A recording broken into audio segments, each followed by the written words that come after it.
Suas YT 607. Canal 292. Rádio Nova Atalaia 106.3.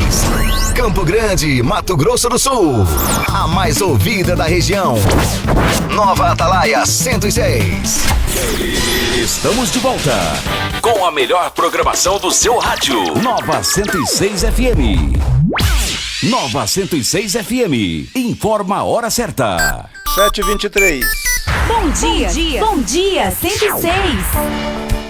Bom dia, Campo Grande. Esta é a sua ZYT 607, canal 262, frequência 106,3.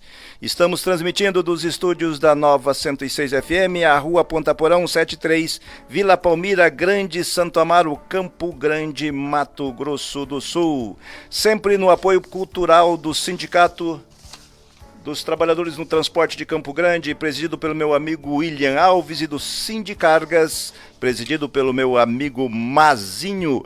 A gente está hoje aqui nos nossos estúdios, estamos aqui, deixa eu só virar aqui a câmera do meu celular.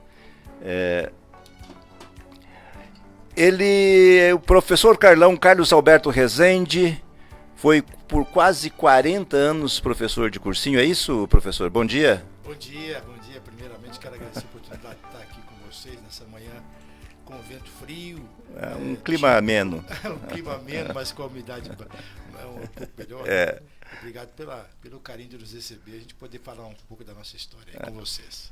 Professor, ele foi... na verdade o motivo, não o motivo, né, mas a gente vai falar do grande... da fase que ele teve que superar, foi vencido, que em 2015 ele foi diagnosticado com aplasia medular severa ou anemia aplástica grave, que é uma substituição do tecido medular normal por um tecido gorduroso, que impede a formação adequada das células sanguíneas normais.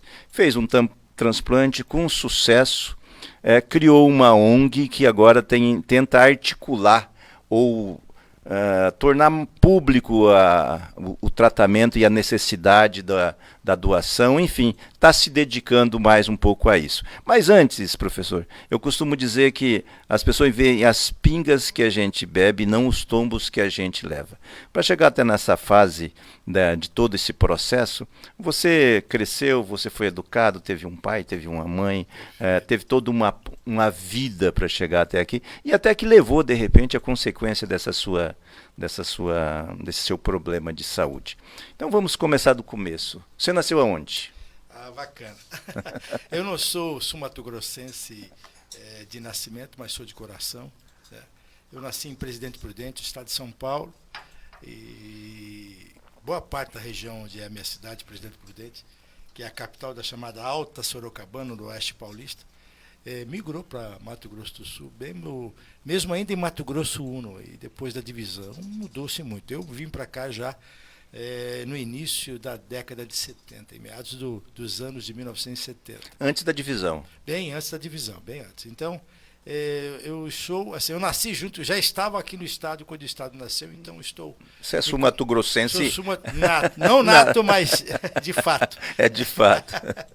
Eu amo essa cidade, amo esse estado, e aqui que eu não digo que cresci, porque não sou muito alto, quer dizer, vivi minha vida inteira por aqui, me formei aqui, estudei aqui, passei toda a minha vida aqui, acompanho a história do estado com bastante afinco, e sou muito grato pelo acolhimento que o Estado nos Você veio para cá com quantos anos? Qual a sua idade? Eu tinha 4 anos de idade. 4, 5 anos de idade. Então fez toda a formação escolar aqui. Estudou em que escola? Isso. Eu tenho hoje 59 anos, então estou há mais de 50 anos aqui no Estado, então praticamente daqui. Eu estudei aqui, quando vim para cá, estudei inicialmente no Colégio 26 de Agosto, no Colégio Estadual. Depois, já com bolsa pela música, fui para o Colégio Moderno, Campo Grandense. Eu estudei no Moderno. Colégio ali na Rua Barbosa, com a esquina com o Mato Grosso. Nós tínhamos lá o diretor Vombado, do professor doutor César Maxud, um grande abraço, saudade imensa dele. E dali, também com a música e também com o esporte, eu consegui uma bolsa no Colégio Dom Bosco, onde acabei concluindo o ensino médio. Depois voltei a trabalhar como professor por muitos anos lá. Então, fiz toda a formação aqui e trabalhando aqui. Você foi professor no cursinho do Objetivo? Isso, exato. Eu comecei a trabalhar de forma acidental, assim como professor, porque logo nos meus 17 anos, a família teve um problema financeiro bem grave. Aí eu tive que começar a trabalhar para ajudar no sustento da família. Então, tive que procurar algumas atividades profissionais, porque até então eu estudava e estudava. Então, mas aí no dia para o outro a gente muda o perfil. Vem o choque da realidade. Vem o choque da realidade, mas assim, consegui naquela ocasião muito difícil, né? Mas nós conseguimos aí 4 empregos, aí, um deles era sala de aula. E acabou virando profissão, é a razão da minha vida. Hoje o meu nome é professor, meu sobrenome é Carlão. Mas foram 38 anos em sala de aula. E ser professor no curso, no Objetivo, era uma profissão, era um espaço muito difícil de se chegar. Exato. Era a nata do professorado e dos alunos também que frequentavam os Objetivos. Era um momento diferente. Quando eu comecei, eu tinha lá meus 17 anos, tal. Eu trabalhava de 3 da manhã a 6 da manhã no laticínio que aqui existia, lá na Vila Jaci, como técnico laboratório. Aí eu saía de lá pedalando minha bicicletinha e até o posto de saúde especial, quase esquina ali com a Calógeras, com a Afonso Pena, atrás da casa do artesão. Ficava de 7 a meio-dia fazendo coleta de material, coleta de sangue. Aí saía de lá meio-dia, ia para um banco, era office boy de 1 até às 6 da tarde, depois ia dar aula numa escola pública até às 10h30. Aí pedalava, rodava a cidade, morava lá no Cabriúva, a região do Cabriúva, ali no São Francisco.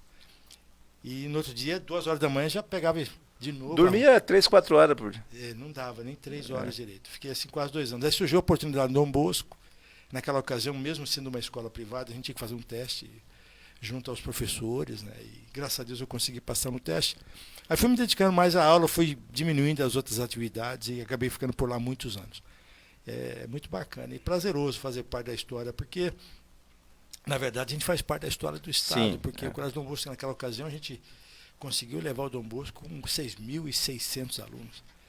Era o cursinho que mais aprovava nos vestibulares. Nós tínhamos 48 vagas de medicina na ocasião, 44, 45 eram nossas.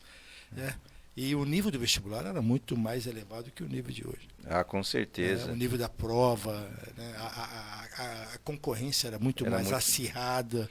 Só tinha a opção da Universidade Federal. Da Universidade Federal, né? E o nível dos alunos também era muito melhor. A concorrência de fora era muito grande também, né? E até que não, viu, Mariano? Porque naquela ocasião a gente vivia uma coisa interessante. A gente vivia um momento em que as universidades federais, elas aconteciam no mesmo dia.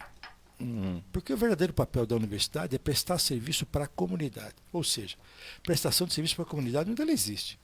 Por exemplo, hoje, já que a gente foi para esse lado, a Universidade Federal hoje tem 60 vagas do curso de medicina. E o número que nos assusta é que mais de 40, todo ano, mais de 40 vagas são de fora. São conquistadas por alunos de fora do Estado. Consequentemente, esses alunos acadêmicos retornam para sua cidade de origem.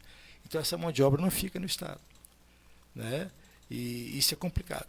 Né? Se eu falando em 60 vagas, estou dizendo que mais de 40, eu acho que até mais de 40, realmente, tenho certeza disso, são de alunos de fora do Estado. Então, mas nossos alunos saem e vão para outras cidades. Sim, vão. Muitos não voltam.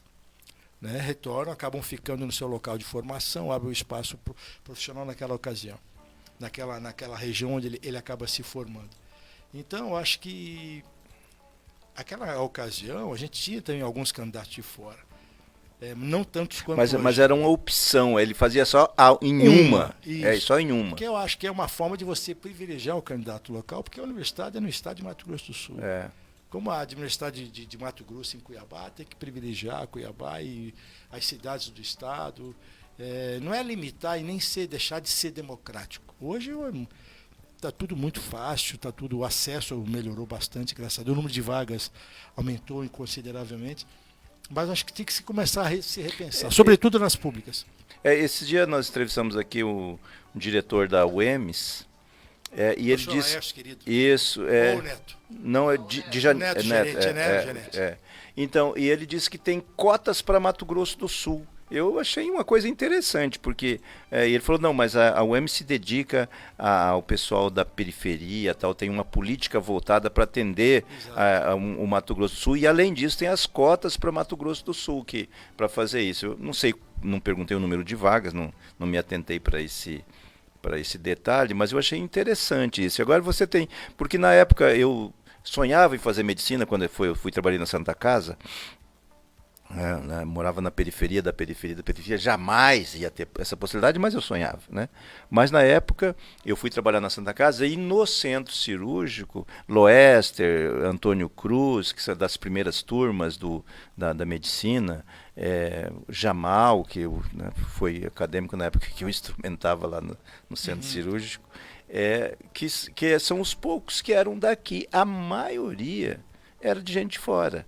Porque mas na época estava iniciando o objetivo também, né? Tava se organizando os cursinhos, tal, a demanda para atender. Só depois que federalizou que passou por essa regra. Porque até então era o EMAT. Né? Era a universidade, né? Antes da universidade, o EMAT, então a universidade estadual que abrigava todos, né? E todos vinham para cá, porque não eram todas as capitais que tinham curso de medicina. Então, e aí, de fato, a concorrência era muito grande para fora, né? Veio muita gente de fora. Depois deu essa centralizada, essa organizada que você se refere. Mas eu acho interessante essa visão da universidade ser implantada para atender a comunidade local, né? Esse debate não é feito de forma popular. Eu acredito que não. Eu acho assim. A UEMS é uma universidade que veio, eu acho fantástico. Quero mandar um abraço para o professor Laércio e o professor Neto, aproveitar a oportunidade. Quem não conhece aqui a sede da UEMS aqui em frente ao José Abrão, está perdendo conhecer uma estrutura fantástica, é uma universidade linda. Ele faz questão de falar que é no Santo Amaro, que não é José Abrão. Que seja aqui no Santo Amaro, bacana, é muito bonito. É um centro universitário muito bacana. E a gente espera que realmente cresça. Esse é o papel da universidade. As pessoas às vezes falam, mas a gente tem hoje muita gente que tem curso superior e acaba não exercendo a sua função ou a profissão que acabou fazendo e cursando. Mas eu acredito que é muito mais que isso. A formação, a educação, né? A contribuição o saber. Com o saber proporciona exatamente uma visão melhor de mundo, uma visão mais humana. O cara se torna cidadão, né? Cidadã. Exato. O saber, eu costumo dizer que é a única coisa que não te roubam. Não. Né? Nem sob tortura te tiram. Não te tiram. O saber é o saber. E exatamente. Mesmo sob tortura, você preserva essa sabedoria entre eles os valores. Né? Porque a gente fala muito de educação, Mariano, e pensa apenas na formação acadêmica quando se fala de educação. No ganho, né? No ganho financeiro. O que eu vou ganhar quando eu me formar? Enquanto professor de cursinhos, assim, eu tive um privilégio fantástico e uma honra. Eu tive mais de 50 mil alunos só em Campo Grande. Ô, louco. E assim, eu tive a oportunidade de ser eleito paraninfo o melhor professor por mais de 2/3 da minha carreira. E isso é um orgulho realmente. Sim. Então, eu me entendo como professor educador.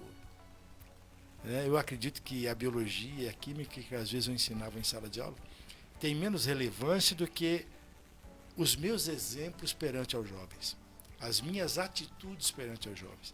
Eu acredito muito na educação pelo exemplo, eu acredito muito na educação de valores. E tenho a certeza que o que mais importa hoje no processo de educação não é nem o processo da educação escolar que desenvolve a nossa característica, capacidade cognitiva de aprender matemática, aprender ciências, aprender geografia. São os valores que a gente aprende em casa.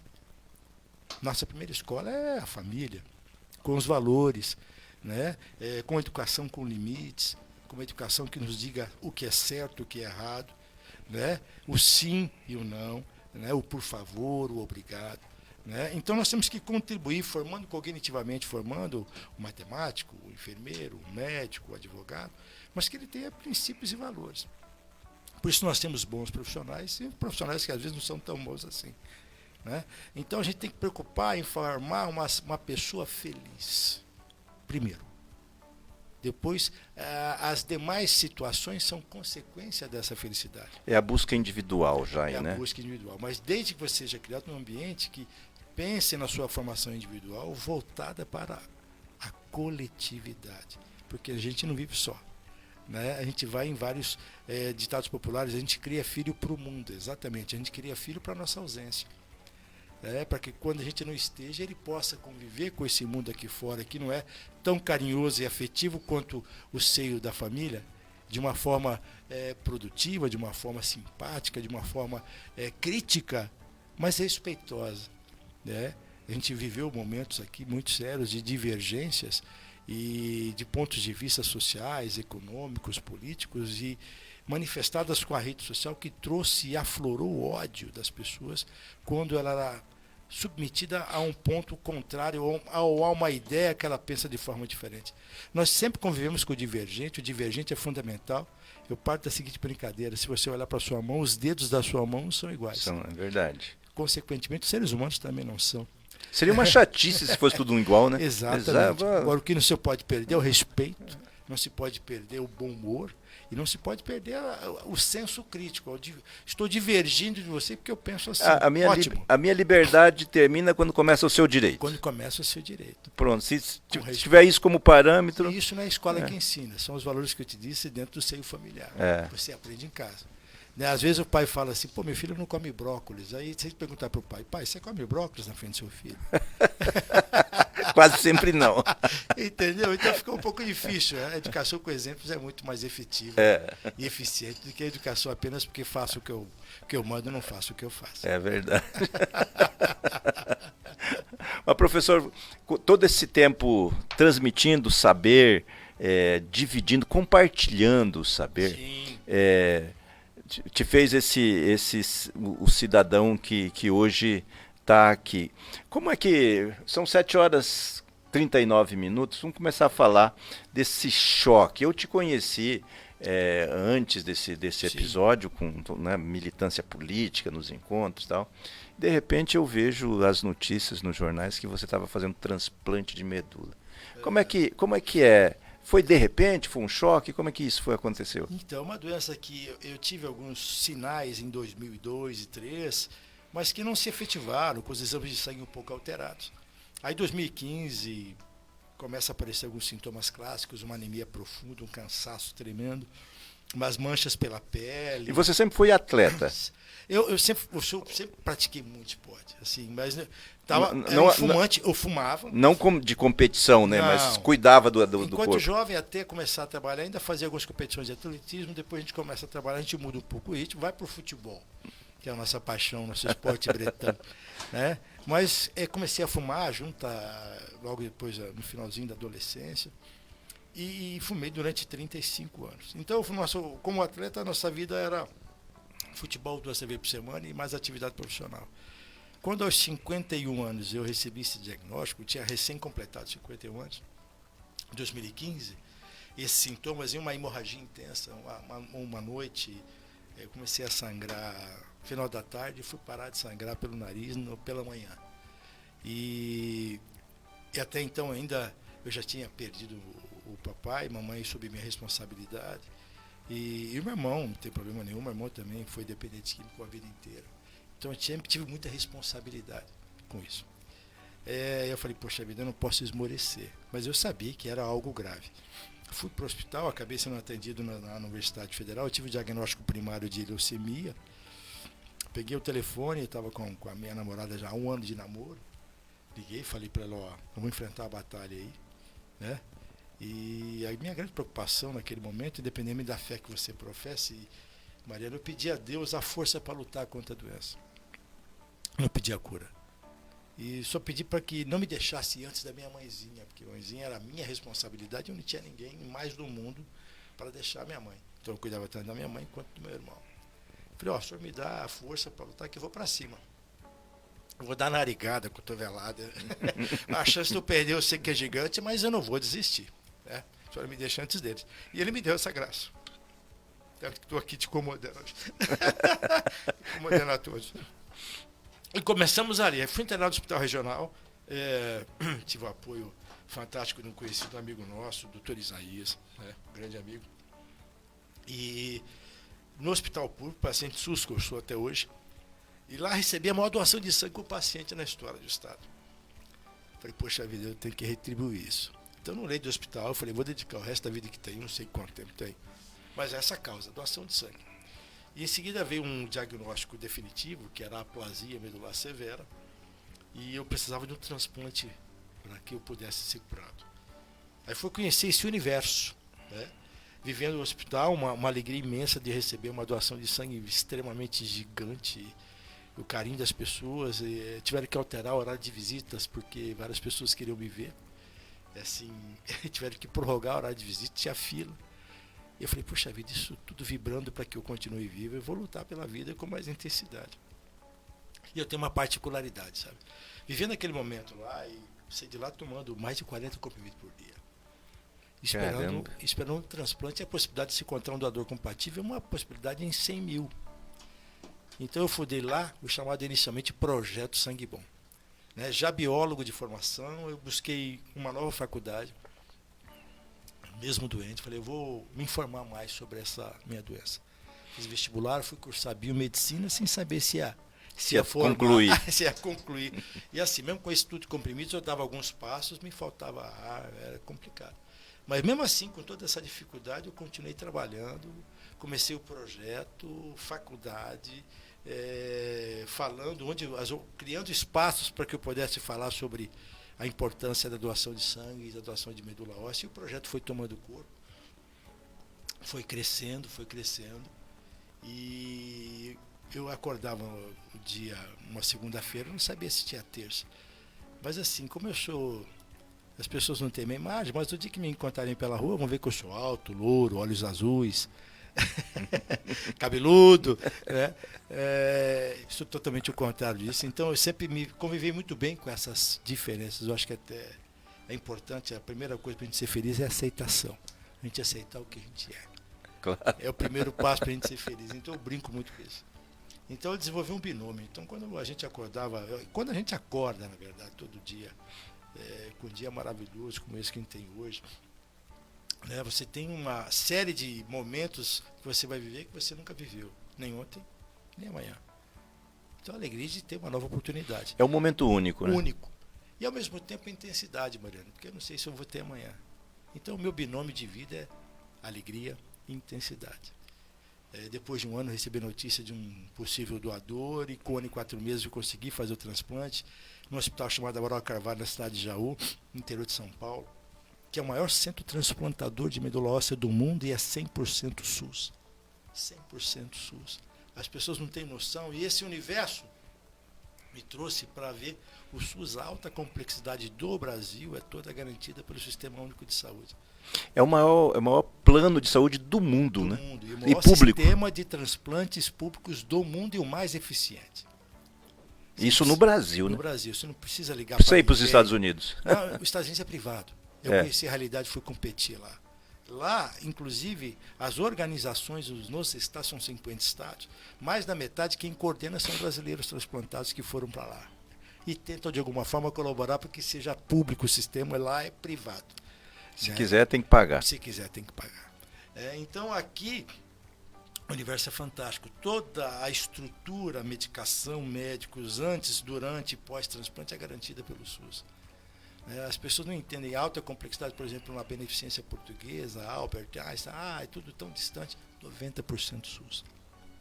É o que faz girar a saúde no país, é o Sistema Único de Saúde. Tem alguns gargalos? Tem, mas que não são vindos do SUS. E sim dos gargalos a nível de estado e a nível de municípios. E a gestão também, né? A gestão que é um sistema extremamente complexo, né? É a gestão complexa, mas que poderia ser melhor e mais eficiente.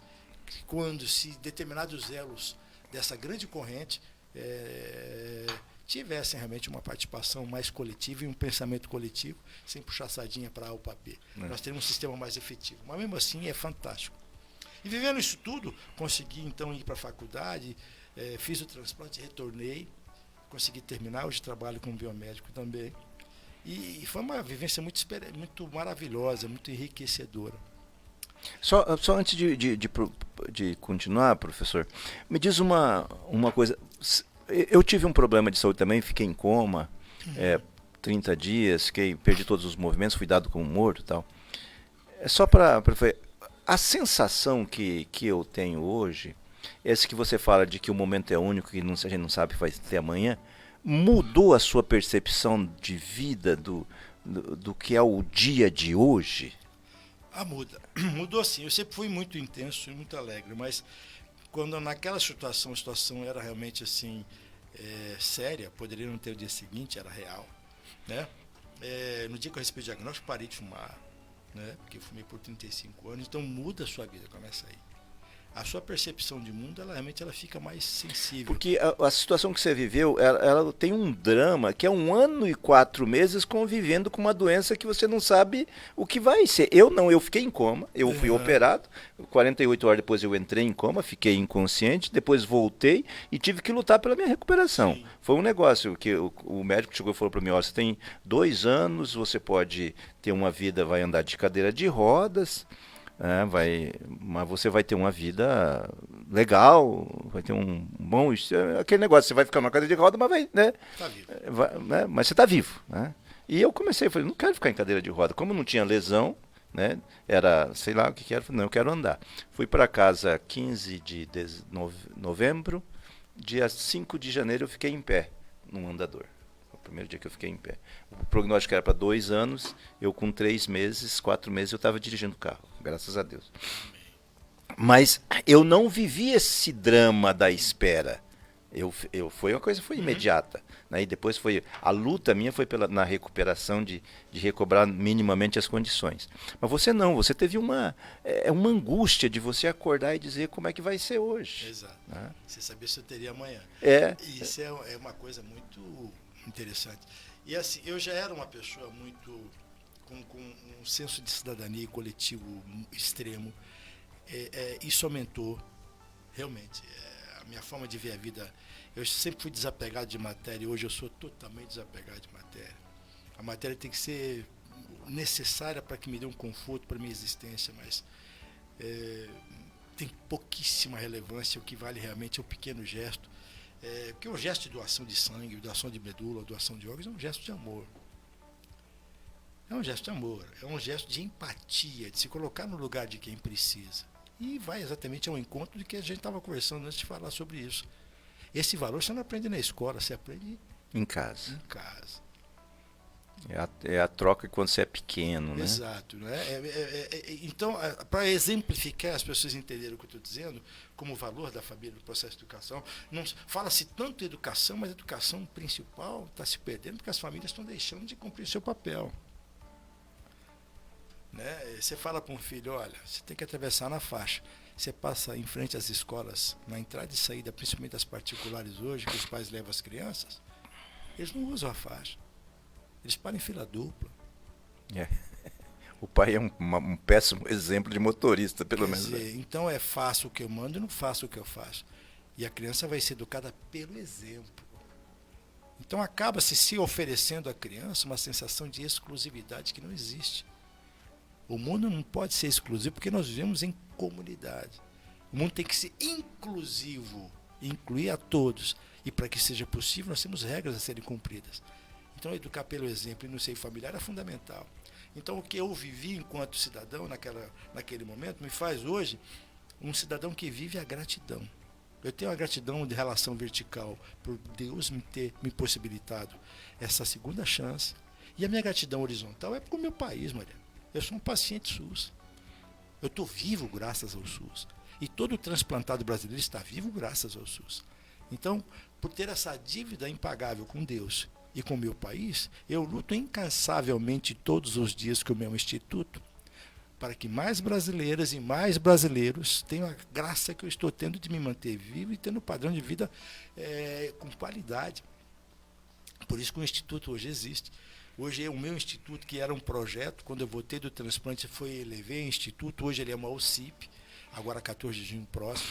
Nós temos uma capacidade ampliada de atuação e até então, olha, até hoje, o Instituto não tem conta bancária, eu não aceito doações em dinheiro.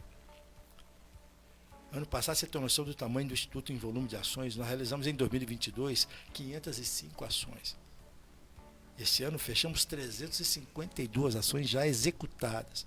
O Instituto tem vários produtos, tem a corrida Sangue Bom, tem o Sangue Bom nos hospitais, tem o Sangue Bom nas empresas, Sangue Bom nas escolas, Sangue Bom nas universidades. Eu tenho várias frentes que eu acabo consolidando, formando parcerias com empresas privadas, né, com repartições públicas, com empresas mistas. em que eu firmo uma parceria, executo, levando uma palestra chamada Mitos e Verdades sobre a Doação, porque os grandes mitos sobre o que é uma doação de sangue, o que é uma doação de medula óssea, levando informação técnica científica e, ao mesmo tempo, sensibilizando com a minha história para que a pessoa entenda o tamanho do gesto que é estender o braço, para que o sangue possa ser colhido e salvar a vida de alguém. Tendo o pleno entendimento que nós somos uma grande aldeia global. Isso fica claro, Mariana? Por exemplo, vamos imaginar o seguinte: o sangue que circula no meu corpo é igual ao seu, igual ao da Mariana, é igual de todos que estão nos ouvindo, é igual a todo o povo da China, é igual a todo o povo da Ucrânia, é igual a todo o povo dos Estados Unidos, é igual a todo o povo canadense. Se o sangue que circula no nosso corpo é igual em todos os seres humanos desse planeta, é inegável que nós somos parentes, pô, que nós temos um grau de parentesco evidente. Nós somos irmãos. Se esse líquido chamado sangue é igual em todos, aí entra a particularidade divina, a presença de Deus clara e alina, quando não possibilita ao homem, por mais alta tecnologia que estamos hoje, não consegue produzir o sangue artificialmente, Mariana. E a única forma de o sangue de um cidadão A salvar o sangue do cidadão B é praticando empatia, estendendo o braço, para que esse sangue possa ser colhido e transfundido na pessoa que precisa, no seu irmão, na sua irmã, que precisa daquele pequeno gesto de carinho. E que você não precisa obrigatoriamente conhecê-lo. Por isso que nós, enquanto presidente do Instituto Sangue Bom e membro da Associação Brasileira de Transplantados, somos contra qualquer tipo de bonificação para doadores cadastrados como doadores de medula, como doadores de sangue, como doadores de órgãos. Não se beneficia um ato voluntário, não se beneficia um ato solidário. Porque se você beneficia um ato solidário, ele deixa de ser solidário. Porque você está tendo alguma bonificação para praticar o bem, perde o fundamento, perde o princípio básico. Então essa é a nossa luta. Para que as pessoas entendam que nós temos hospitais cheios, né, de pessoas que precisam de sangue, de uma pequena fração de sangue, para continuarem vivos, lutando pela vida. Né? E alguns minutos do seu dia, você estendendo o braço para que isso seja possível, indo até o hemocentro, é suficiente para que esse sangue possa ser colhido. E essa bolsa de sangue fracionada, ela pode salvar 4 vidas. Portanto, todo doador de 500 ml? 350 ml e mais 150 de anticoagulante. É muito pouco. Né? Tem alguns critérios que as pessoas precisam saber. Por exemplo, para ser doador de sangue, tem que se ter entre 16 e 69 anos. Mas entre 16 e 18 tem que ir ao hemocentro com o responsável. Acima disso, vai sozinho, porque já é responsável, maioridade. Né? Você pode doar até 60. Se você fez a doação de sangue até 60, você pode continuar doando até 69 em vários casos. Né? Para ser doador de medula óssea, só pode fazer o cadastro entre 18 e 35 anos. Né? As pessoas confundem, Mariana, medula óssea com medula espinhal, que é o grande mito. As pessoas imaginam que doar medula óssea, o cara vai cortar a sua coluna. Não, é um processo feito com agulhas no osso da bacia, que faz com anestesiazinha. Né? Não dá ponto, não dá corte. Ou você pode fazer utilizando a aférese, que você faz como se fosse uma doação de sangue. Não tem corte, não tem nada. Você não perde a consciência, vendo televisão, usando seu celular. Então, tudo isso a gente leva com o Instituto. E esse é o nosso papel. Né? Por isso que esse espaço que você nos dá é um espaço muito importante, que a gente chega até a residência de muitas pessoas que às vezes não tinham essa informação. Sim. Né? E eu levo e sou então um veículo, né, da palavra de amor, chamada doação de sangue, doação de medula e doação de órgãos. E graças a esse gesto, hoje eu tenho 59 anos, fumei por 35 anos. Quando estava internado, recebendo o meu transplante, eu vi duas matérias na televisão sobre esporte para transplantados. E eu falei, poxa, eu quero isso aí. Saí de lá, comecei no esporte, com 52 anos, transplantado de medula óssea, tendo fumado por 35 anos.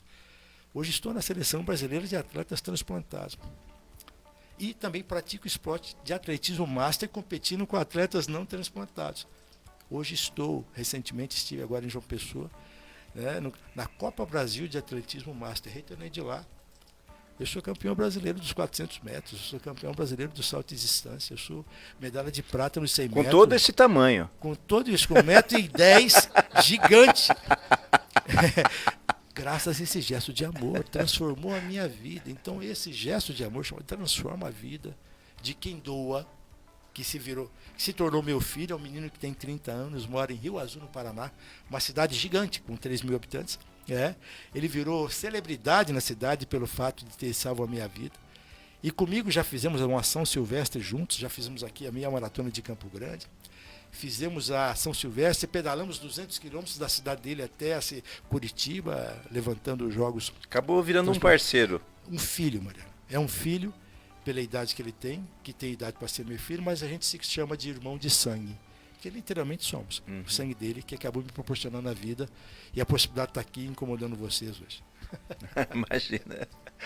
Professor, 7 horas e 58 minutos.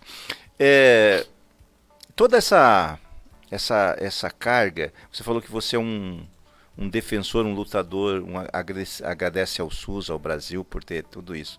Isso traz isso para... Isso tudo tem uma participação política? Tem alguma bandeira, alguma ligação? A grande bandeira que eu carrego são bandeiras, né? A bandeira da saúde, a bandeira da educação, a bandeira da assistência social, a bandeira de projetos sociais. Quando eu digo para você que o ano passado eu consegui realizar sem nenhum funcionário, sem pedir dinheiro para ninguém, 500 equações, isso é um volume assustador. Isso eu realizei mais de 340 esse ano. E eu trabalho para viver.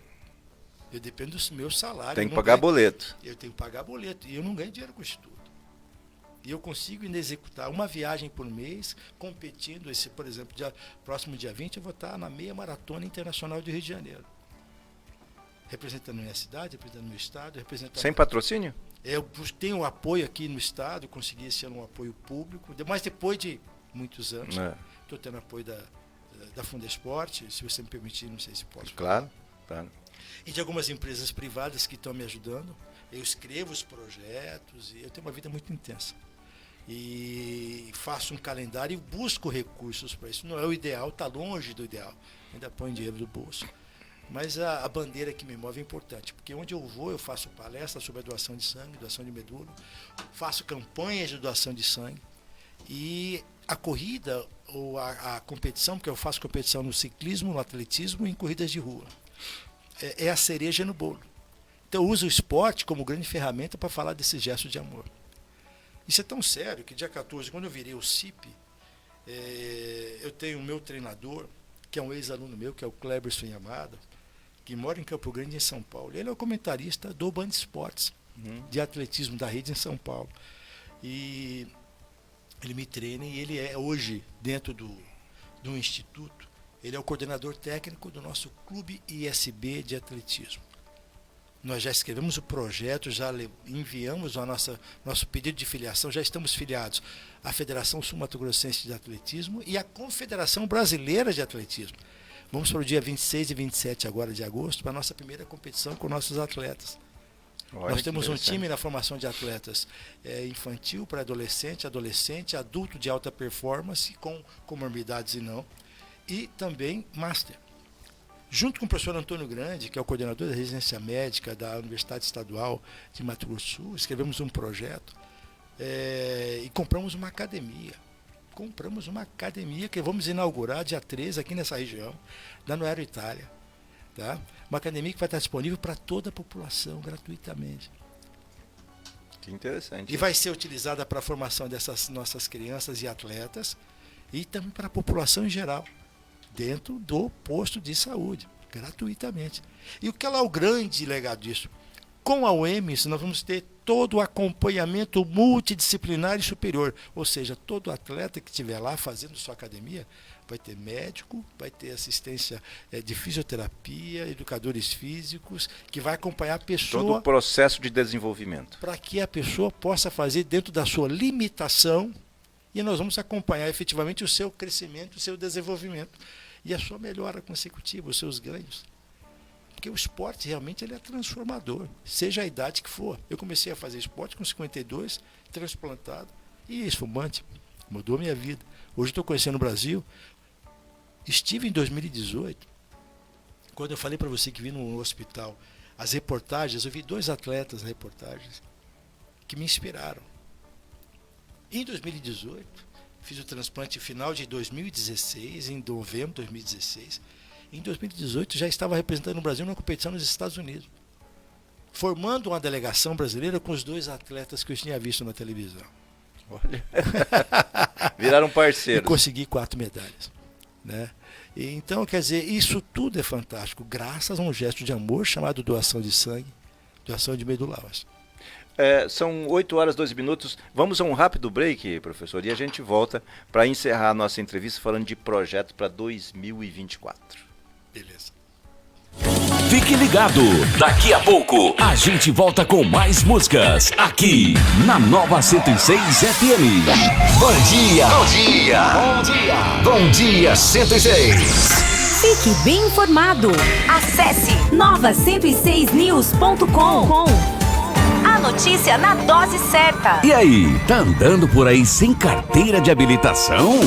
Não corra risco. Venha para a Autoescola Piloto. Primeira habilitação categoria AB. Adição de categoria, renovação de CNH, centro teórico próprio e muito mais. Centro de Formação de Condutores Piloto. Avenida Conde de Boa Vista, 854 no bairro Tijuca. Fone 3324-3348. WhatsApp 99276-5281. Autoescola Piloto. Aí é só andar tranquilo. Cesta Básica Marinho, a melhor cesta básica, com o melhor preço e qualidade. Entregamos em toda Campo Grande. E o melhor, aceitamos todos os cartões. Cesta Básica Marinho, temos planos especiais para aposentados e pensionistas. Se preferir, fazemos também na promissória. Cesta Básica Marinho, fone 99177-8860. Repetindo, 99177-8860. Cesta Básica Marinho. Bom dia com alegria. Nova 106 FM. A sua melhor manhã é aqui. Bom dia 106. Esta é a sua ZYT 607. Canal 292. Rádio Nova Atalaia 106.3. Campo Grande, Mato Grosso do Sul. A mais ouvida da região. Nova Atalaia 106. Estamos de volta com a melhor programação do seu rádio. Nova 106 FM. Nova 106 FM. Informa a hora certa. 8h05. Bom dia. Bom dia 106. 8 horas e 5 minutos na Cidade Morena. Estamos conversando com Carlos Alberto Rezende, o professor Carlão, que tem uma história de superação muito interessante. Estamos conversando aqui sobre ela. Professor, mas toda essa atividade, essa multifacetada de todas essas coisas, deixa eu voltar fazendo uma pergunta. Você tem essa sua atividade de palestra, de doação, de sangue, de medula, como você afere, tem resultados? Você tem acompanhado inscrição de doadores? Tem aumentado? Isso chega até você? Bacana, chega assim. Em relação ao número de doadores cadastrados de medula óssea, quando eu comecei com o Instituto, o Estado tinha em torno de 80 mil cadastros. Hoje nós estamos com 180. Já cresceu mais de 100%. Cresceu mais de 100%. E quando aumentou 50 mil do início da minha atividade em 2015 para em diante, nós alcançamos 50 mil novos cadastros. Eu fiz um grande desafio, chamado Desafio 50. Eu corri daqui a Cidrolândia, 50 mil metros, 50 mil novos doadores. Eu sempre faço isso. E depois, quando a gente começou a crescer bastante, eu fiz o Desafio 800, eu corri, pedalei daqui até Jaú, 800 quilômetros. Foi uma experiência sensacional. Então, em número de medulas, a gente vem aumentando. Não na velocidade que eu gostaria que se aumentasse, mas vem aumentando. Ainda, como tem limitações, a gente contribui de uma forma bastante efetiva, mas poderíamos fazer mais. E em relação ao doador de sangue, é bom você perguntar isso, é assustador. O momento pós-pandemia que a gente vive, a gente imaginava que durante a pandemia nós sentimos até mesmo falta daquelas pessoas que a gente não tinha tanta afetividade. Até de uma discussão de saudade. Até de um debate fervoroso a gente sentiu falta. De um aperto de mão nós sentimos falta. A gente imaginou que o volume de doadores ia ser imenso. Não. A pandemia, da mesma forma que as fake news e a utilização incorreta da rede social, ela despertou o pior das pessoas em muitos aspectos. Né? O volume de doadores diminuiu. As campanhas têm que ser contínuas e intensas né? Tem dias que falta aí alguns tipos de sangue, alguns tipos de fator RH, né, negativo, tem vezes que falta. Então, não estimulou e não deixou como legado a prática da empatia. Por isso, a nossa responsabilidade aumenta. Nós temos que intensificar as campanhas, sensibilizando a população de que quão vital é isso, quão simples é e quão efetivo é, né? E, então, isso não é só em Campo Grande, não é só em Mato Grosso do Sul. Não, isso é uma coisa que é um fenômeno, né? Não foi um fenômeno, é uma coisa que foge à nossa condição humana, mas foi uma coisa construída pelos homens mesmo. Você vê até a provável volta da paralisia infantil, a gente corre o risco. Por fake news, quer dizer, movimento antivacina que não tem base científica, quer dizer, complicado, né?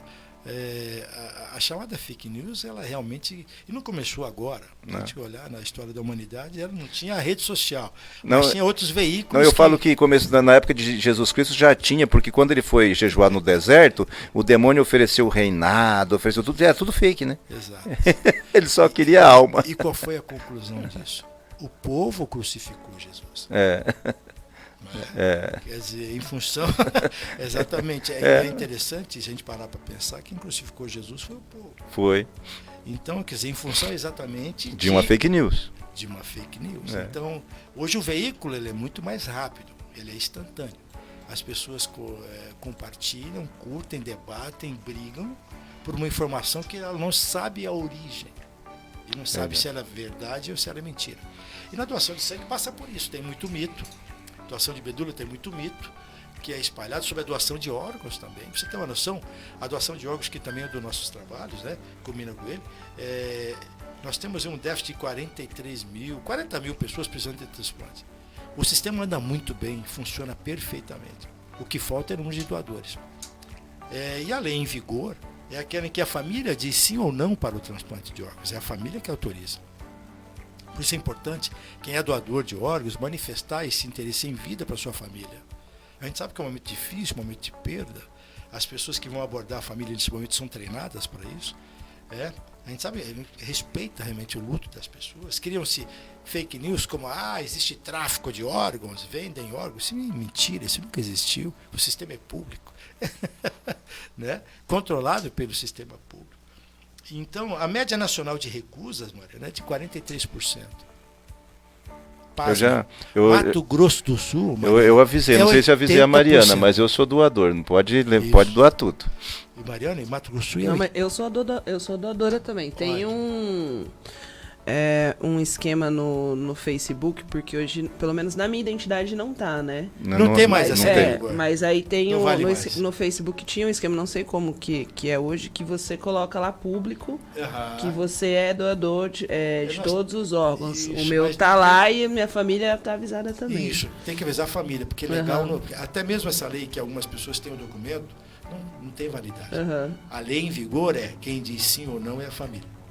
Entendeu? Quer dizer, então, assim, mesmo que eu fale pra família que eu sou, se a família chegar lá e falar que não... é não. Então você tem que deixar a sua família consciente que você é doador. Entendi. Mato Grosso do Sul é 80% a recusa. Caraca. É assustador o número. Quer dizer, de cada 10 óbitos, 8 dizem não, 8 famílias dizem não. Do Ramon nós autorizamos. Do Ramon nós autorizamos. A minha cunhada, o Ramon, meu irmão, quando ela me consultou, Mariana, estão pedindo para doar tal, e ele era míope, querem as córneas, tal. Eu falei, deixa doar, ele ia gostar de que fosse. Para quem tem a escuridão ser míope, é nascer de novo. É verdade. Concorda comigo? E a miopia não tem nada a ver com a córnea, né? Que não, tem a ver com outra produção do olho, quer dizer, mas assim, e as pessoas imaginam, então, mas meu Deus, quer dizer, então é isso, é um gesto de amor, poxa vida. Por isso que eu digo, é praticar empatia. Então, isso nós temos que trabalhar, nós temos muito trabalho, então a gente busca incansavelmente. Eu encontro mais portas fechadas, às vezes, Mariana. Eu não tenho dúvida, Mas eu não me furto, porque a minha bandeira, que é a bandeira do amor, que é a bandeira da gratidão, que é a bandeira da doação de sangue, medula óssea e órgãos, é maior que a minha existência, é maior que a nossa existência. Porque eu estou falando nela, independente da fé que você professa, de um Deus que é uno.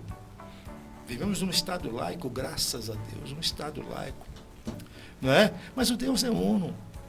São 8h12 na cidade de Moreno. Vamos para a nossa atualidade. Professor, toda essa trajetória, essa força, essa garra, essa vontade, como é que está 2024 politicamente? Vai colocar seu nome à disposição para viabilizar? Porque, veja, o grande drama na política, e eu fui dirigente partidário há muito tempo, você sabe disso, é encontrar pessoas... Eu não vejo a política como missão. O primeiro passo, eu acho que tem que... Não é que ela seja uma profissão, mas você tem que fazê-lo de forma profissional. Corretamente, tem que saber como é que funciona, como é que estão as relações, como se constrói uma relação interna politicamente para obter sucesso. Ou seja, você começou a construir o Instituto, assim que teve a notícia, começou a surgir a ideia, você foi começando durante um processo de 1 ano e 4 meses até um transplante, está há 10 anos fazendo isso, e hoje tem uma dimensão. Uma candidatura também ela tem que nascer, tem que crescer, tem que ser gestada, tem que ser aprendida, compartilhada, tal, para chegar. Você se sente... maduro para colocar o seu nome em 2024? Mariana, assim, como professor, eu amo Cora Coralina. E, assim, quero até, em nome dela, homenagear todas as mulheres, em nome da minha mulher, da minha companheira Tatiana, minha namorada, que estava comigo há 1 ano quando eu recebi o diagnóstico. E eu dei a ela a liberdade de escolher. Porque a gente estava junto precocemente. Se você quiser seguir seu caminho, eu vou entender, porque eu tenho mais chance de perder do que ganhar essa luta, mas eu vou lutar. E ela permaneceu do meu lado. Então, em nome da Tatiana, em nome da Cora Coralina, meu carinho, meu respeito às mulheres, assim, fervoroso, né? De um feminista de carteirinha, das conquistas femininas. Então, eu tenho certeza, assim, Cora Coralina diz o seguinte: o professor ensina o que sabe e ensina com o que aprende. A convicção que eu tenho é que eu sou com 59 anos, mais de 38 anos em sala de aula, que absolutamente eu nada sei. Mas eu tenho uma carga vivida no meu dia a dia, onde aprendi que o grande professor da vida é o erro. E quando eu não tive humildade para entender o que aquele erro queria me mostrar, eu errava de novo. E quando eu tinha humildade para entender o que aquele erro queria me mostrar, eu fui acumulando conhecimento. Então a vida é um acúmulo de experiências vividas, que você assimila ou não, que você incorpora a sua forma de pensar ou não. E com 59 anos, eu acho que eu sou maduro para exercer qualquer cargo, qualquer função que seja colocado, ou qualquer desafio que a vida me propõe. Isso não é ser prepotente, é ser humilde e ter a convicção de que qualquer posição que eu possa galgar, eu vou aprender muito mais do que ensinar. Mas é a humildade que tenho de, com algumas experiências vividas ao longo desse tempo todo, com experiências acumuladas, eu posso contribuir, como estou contribuindo com o meu instituto. A política não é a prioridade. A política é um veículo que eu preciso utilizar para que eu possa executar aquilo a que me propõe com o instituto. Na saúde, na educação, na assistência social, no poder transformador da sociedade.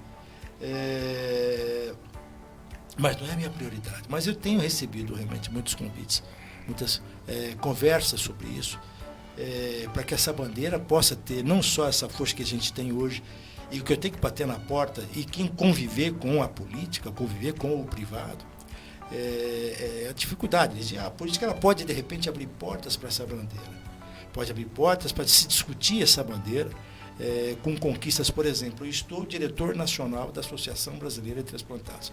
Eu sou diretor regional Centro-Oeste. Nós estamos com um projeto de lei que é o Estatuto Transplantado, que está na 3ª comissão em Brasília. É o PL 4613. Né? E a gente não quer nenhum privilégio. Olha só. O que a gente quer com o nosso estatuto é que a gente possa voltar ao mercado de trabalho e viver com felicidade. Porque a garantia já não é dada pelo SUS. O que nós queremos é voltar ao mercado de trabalho. Queremos voltar a viver, porque nos foi dada a segunda chance. Quer ser cidadão pleno. Exato. Da mesma forma que, politicamente, nós escrevemos junto e colaboramos com um projeto que foi aprovado pelo presidente Lula dia 12 de janeiro, que amplia a capacidade e ficou na gaveta 4 anos, que facilita o encontro do doador compatível de medula óssea. Quando em uma determinada situação, o cidadão que está cadastrado mudou de cidade, não mudou de telefone, o sistema não o encontra. E nós perdemos bom número de doadores porque não consegue se contactar o doador cadastrado. E a gente solicitava, então, nesse projeto, que, nesse caso, e excepcionalmente nesse caso, fosse consultada a Secretaria da Receita, que tem os dados com o endereço atualizado, com o contato atualizado, para que esse doador fosse contactado, para que ele pudesse ser chamado a fazer a doação, já que o processo é voluntário. Ele vai dizer sim ou não. Isso foi assinado dia 12 e já está tendo efetividade. O presidente assinou esse ano, o presidente Lula sancionou. E nós estamos vendo que os números já estão melhorando, estamos conseguindo encontrar esses doadores. Então, essa atuação política que a gente pode fazer, por exemplo, uma delas, um dos exemplos, em que a atuação política, na situação e na bandeira que eu defendo, pode ser e atuar efetivamente. No debate com os pares, seja no legislativo municipal, no legislativo estadual, no legislativo federal, seja o pano de fundo, porque quando se fala em gesto de amor, eu falo em todas as frentes. Saúde, educação, assistência social, o esporte, que é uma grande bandeira. Então, eu convivo com tudo isso hoje com o meu instituto. Estou falando para você que já passamos aí o número de 300 ações esse ano. E não temos sequer um funcionário, temos sequer uma sede física, temos sequer uma conta bancária. Então, se a gente pode efetuar e ser efetivo, é difícil aceitar que uma estrutura, que você tem assessoria, que você tem verbas, você não consegue produzir. Eu sou extremamente resolutivo. A idade nos traz essa capacidade de resolutividade, de encurtar caminhos por toda a experiência que eu disse para você, da experiência acumulada. Não que sabemos mais, não, é a certeza que sabemos menos. Mas a certeza que aprendemos com os erros e que não queremos cometê-los novamente. Mas para isso tivemos humildade. E a certeza que não tem medo de tentar. Não temos medo de tentar. E nós temos esse espaço, enquanto na vida terrena, de tentar executar e olhar para o próximo como um irmão, efetivamente. E mudar positivamente a vida dele. Então, confesso a você, 2024 é um ano que ainda, politicamente, não tem uma definição. Estou recebendo muitos convites, estou pensando realmente com a minha namorada, pensando realmente com os meus amigos, porque a gente, quando coloca o nome à disposição, muitas pessoas podem imaginar, mais um. E tem um desgaste tremendo a carreira política no país, infelizmente. Mais um está vindo aí. E a gente sabe o quão difícil é, num plenário que tem múltiplas formas de pensar, se debater isso. Mas para se debater tem que ser verbal, tem que se ter conhecimento. Eu acho que esse pequeno acúmulo que eu conquistei, eu acho que me possibilita sentar, olhar no olho de todo mundo, respeitar as opiniões em contrário, mas colocar meu ponto de vista, ser crítico, ser colaborativo, debater ideias e usar, de repente, a política para que todas essas conquistas que a gente tem com o Instituto possam ser amplificadas, para que a gente alcance o número maior de pessoas alcançadas com o esporte, alcançadas com a educação, alcançadas com a saúde, e colaborar com esses segmentos com essa grande bandeira do amor. Eu digo que essa minha bandeira é a bandeira do amor, é a bandeira da gratidão. Porque eu tenho convicção que daqui não vou levar absolutamente nada. Mas eu posso deixar para quem vem depois de mim, para quem me sucede, um mundo melhor do que eu recebi. Mundo mais consciente, pelo menos. Né? Um mundo, pelo menos, mais sensível a olhar para o próximo, que pratica empatia. Né? Que a desigualdade social incomode. É impossível a gente ficar debatendo aqui o volume da bolsa, sabendo que o continente africano tem fome. Trazendo para a nossa realidade, é impossível ser feliz e olhar na esquina uma criança pedindo o que comer. E não se incomodar com esse gesto. E, ao mesmo tempo, como se está hoje, se julga dizendo que se eu ajudo uma criança, um jovem, um adulto que está na esquina, eu estou estimulando ele a prática do uso de drogas. Aí tem o papel do Estado, que tem que estar com a segurança, tem que estar com a assistência social, protegendo essa pessoa. O que você não pode deixar está dentro do seu carro, num sinaleiro, com 40 graus de temperatura, dentro do ar-condicionado, uma criança te estender a mão, ou alguém trabalhando, tentando te entregar o panfleto, você nem abrir o vidro para falar, pelo menos, pegar o panfleto, fechar o vidro e agradecer. E não se sensibilizar com aquela situação adversa. Então, a grande luta é para isso. É o gesto de amor, olhar para o próximo, praticando empatia, praticando gratidão. E a política pode ser uma dessas ferramentas. É um grande desafio? Na minha vida, vários foram colocados, inclusive de lutar por ela própria. Então, temos tempo para pensar ainda sobre isso. 8h22 na cidade de Morena. Professor, conversamos mais de uma hora Mas se tem alguma pergunta que eu não fiz, alguma parte que você quer abordar, fique à vontade nas suas despedidas para você dizer, para você dar seu recado final para os nossos ouvintes, mas já antecipando o meu agradecimento por esse bate-papo, pelo esclarecimento das suas atividades e te parabenizar por todo o esforço e a dedicação que você tem nessa sua luta. Mariana, eu quero agradecer, Mariana,